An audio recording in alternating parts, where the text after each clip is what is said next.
আগামী বছরের শুরুতেই বাংলাদেশে জাতীয় নির্বাচন অনুষ্ঠিত হবে।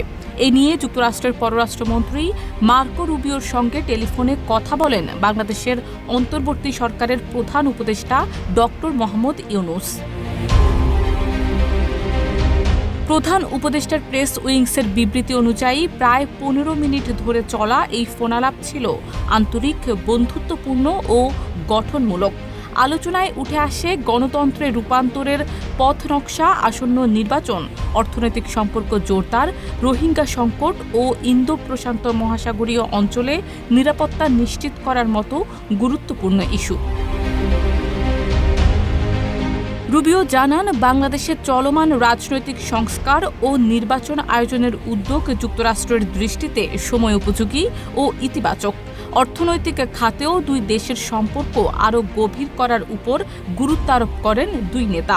ডক্টর ইউনূস বাংলাদেশের সবচেয়ে বড় রপ্তানি গন্তব্য যুক্তরাষ্ট্রের সঙ্গে শুল্ক সংক্রান্ত আলোচনার অগ্রগতি এবং একটি উদ্যোগ প্যাকেজ চূড়ান্ত করার পরিকল্পনার কথা জানান। তিনি বলেন, এই প্যাকেজ প্রেসিডেন্ট ট্রাম্পের বাণিজ্য কাঠামোর সঙ্গে সামঞ্জস্যপূর্ণভাবে প্রস্তুত করা হচ্ছে।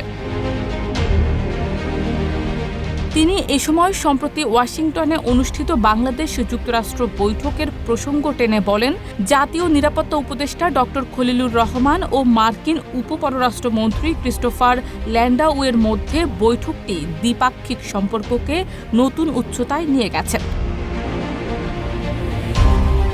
ভূরাজনৈতিক বিষয়েও দুই নেতা মত বিনিময় করেন। ইন্দো প্রশান্ত অঞ্চলের স্থিতিশীলতা রক্ষা, আঞ্চলিক কূটনৈতিক ভারসাম্য এবং প্রতিবেশী রাষ্ট্রগুলোর সঙ্গে শান্তিপূর্ণ সম্পর্ক গড়ে তোলার বিষয়ে উভয় পক্ষ সম্মত হয়। সবশেষে আসন্ন নির্বাচন পর্যবেক্ষণে মার্কো রুবিওকে বাংলাদেশ সফরের আমন্ত্রণ জানান ডক্টর ইউনূস। তিনি বলেন, বাংলাদেশের গণতান্ত্রিক রূপান্তরের প্রত্যক্ষ সাক্ষী হওয়া মার্কিন প্রশাসনের জন্য তাৎপর্যপূর্ণ হবে এবং এতে দেশের তরুণ প্রজন্মও অনুপ্রাণিত হবে।